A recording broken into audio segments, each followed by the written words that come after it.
الرحمن الرحیم نحمده ونصلی علی رسولہ الکریم اما بعد۔ رمضان المبارک کا برکت والا مہینہ، رحمتوں والا مہینہ، مغفرت والا مہینہ، آگ سے خلاصی والا مہینہ آیا اور ہم پر سایہ فگن ہوا اور بڑی تیزی سے وہ گزر بھی گیا۔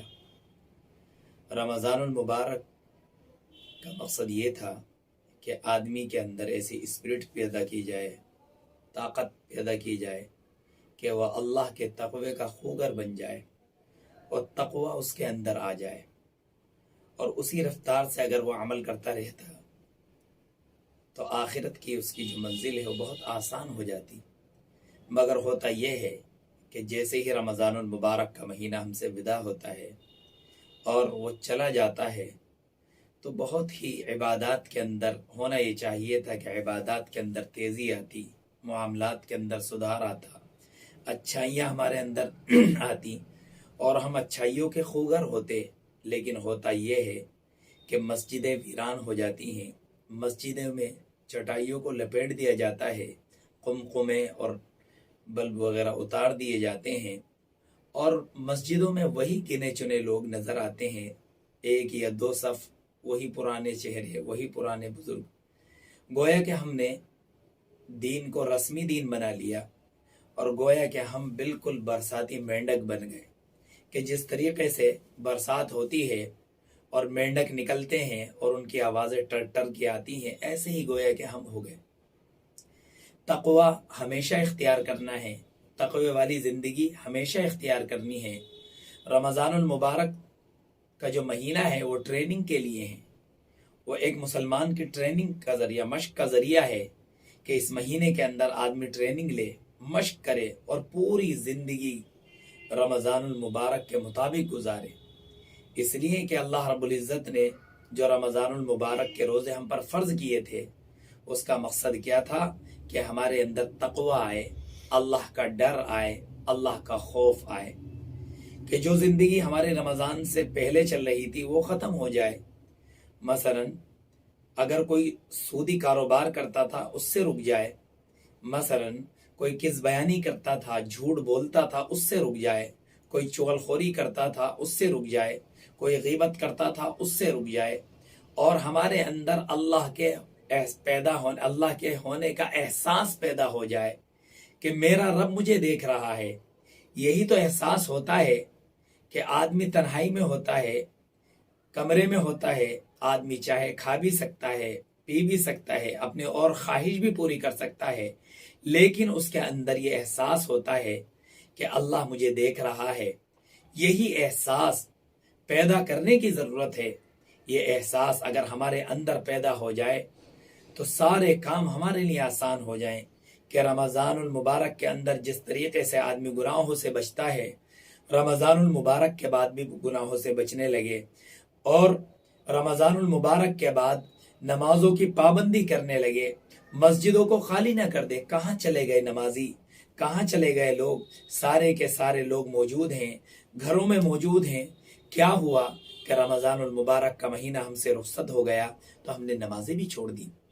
یہ رسمی دین نہیں ہے، یہ رسمی مذہب نہیں ہے، یہ کوئی دین کا پرائیویٹ معاملہ نہیں ہے، بلکہ نماز ہمیشہ کے لیے، کہ جس طریقے سے کھانا ہمیشہ کے لیے آدمی کے لیے ہوتا ہے، کہ کوئی آدمی یہ نہیں کہتا کہ میں کھانا ہفتے کے ہفتے کھاؤں گا، میں کھانا 4 دن کے بعد کھاؤں گا، 5 دن کے بعد کھاؤں گا۔ کھانے کو اپنی ضرورت سمجھا، ہر وقت کھانے کا آدمی کو شوق رہتا ہے، ایک وقت کے بعد 2 وقت کے بعد آدمی کھانا کھاتا ہے۔ دین کو اپنی ضرورت سمجھے، اور یہ فرض ہے میرے محترم بزرگوں، دوستو، جس طریقے سے کھانا ہمارے زندگی کو بچانے کے لیے ضروری ہے، اسی طرح نماز بھی ہمارے اوپر فرض ہے۔ نماز جس طریقے سے رمضان میں ہمارے اوپر فرض ہے، اسی طریقے سے رمضان کے بعد بھی نمازیں ہمارے اوپر فرض ہیں، کہ جس طریقے سے رمضان کے اندر تقوی اختیار کرنے کو ہم سے کہا گیا ہے، رمضان کے بعد بھی تقوی والی زندگی ہمیں اختیار کرنا ہے، تقوی کو اپنانا ہے اور اللہ کی مرضیات کو اپنانا ہے۔ رمضان کے بعد بھی غیبت سے بچنا ہے، رمضان کے بعد چغلخوری سے بچنا ہے، ایک دوسرے سے حسد کرنے سے بچنا ہے، زناکاری سے بچنا ہے، غیبتوں سے بچنا ہے، یہ سارے کام کرنا ہے۔ لیکن ہوتا کیا ہے کہ جس طریقے جیسے ہی عید الفطر کا چاند نظر آتا ہے مسجد مسلیوں سے خالی، نمازوں سے خالی، سارے کے سارے کام ختم. کہ تراویح میں جس طریقے سے قرآن کریم رمضان المبارک میں پڑھنا ضروری ہے اور ضروری سمجھتے ہیں، ایسے ہی رمضان المبارک کے بعد قرآن کریم کو پڑھا جائے، قرآن کریم کی تلاوت کی جائے، قرآن کریم میں غور و تدبر کیا جائے، قرآن کریم کے دستور العمل بنایا جائے، قرآن کریم پر عمل کیا جائے. قرآن کریم ہمیشہ ہمیشہ کے لیے ہیں.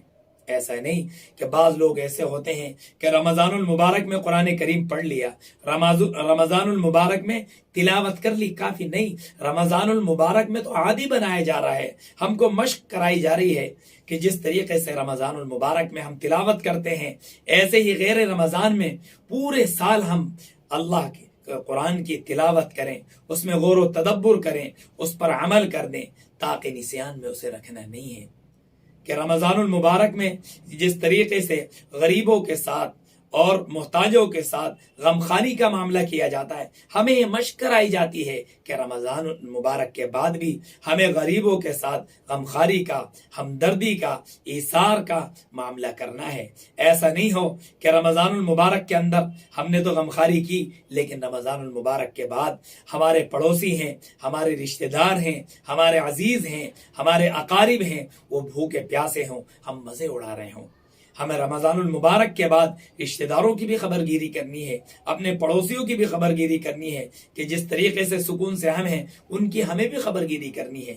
تقوی ہمیشہ اختیار کرنا ہے کہ تقوی کی کیفیت اپنے اندر پیدا کرنی ہے کہ تقوی اگر ہمارے اندر پیدا ہو گیا تو ہمیشہ سکون والی زندگی ملے گی. تقوی ہمارے اندر پیدا ہو گیا، ساری تنگیوں سے نکلنے کا ذریعہ ملے گا. آج ہم مولوی ملاؤں کے چکر میں کہ آج ہمارے پاس تنگی ہے، ہمارے گوئے کے بندش کر دی گئی ہے، آپ ہمیں کوئی تعویذ بتا دیں، کوئی وظیفہ بتا دیں. سب سے بڑا وظیفہ کیا ہے میرے محترم بزرگ دوستو؟ اللہ پاک نے ٹریننگ کروائی ہے روزوں کے ذریعے سے کہ تقوی اختیار کیا جائے. کہ جب ہمارے اندر تقوی پیدا ہوگا تو ساری تنگیاں، ساری پریشانیاں، سارے بند راستے اللہ رب العزت کھول دے گا. اللہ کا حکم ہے وَمَن يَتَّقِ اللَّهَ يَجْعَلْ لَهُ مَخْرَجًا. اور روزی کی بڑی فکر ہوتی ہے کہ روزی نہیں ہے کہ عالم صاحب، مفتی صاحب، قاری صاحب، حافظ صاحب کہ کوئی ایسا تعویذ لکھ کے دے دیں کہ جو ہماری روزی کی جو بندشیں ہیں وہ ختم ہو جائے.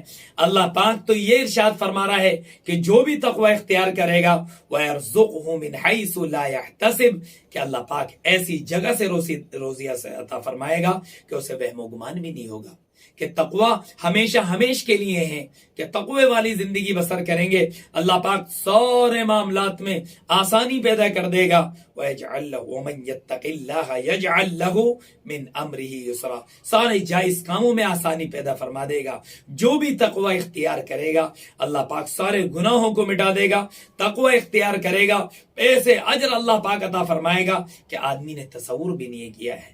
کہ آج ہم نے نمازوں کو اور قرآن کی تلاوت کو اور غریبوں کی مدد کرنے کو یہ سمجھ رکھا ہے کہ صرف رمضان المبارک. نہیں میرے محترم بزرگوں دوستو، رمضان کے بعد بھی ہمیں یہ زندگی گزارنی. یہ تو ٹریننگ دی جا رہی ہے، یہ تو مشق کرائی جا رہی ہے کہ جس طریقے سے ایک فوجی کو ٹریننگ دی جاتی ہے، ٹریننگ کے بعد اصل کام اس کا شروع ہوتا ہے. ایسا نہیں کہ ٹریننگ کے بعد اس کا کام ختم ہو گیا.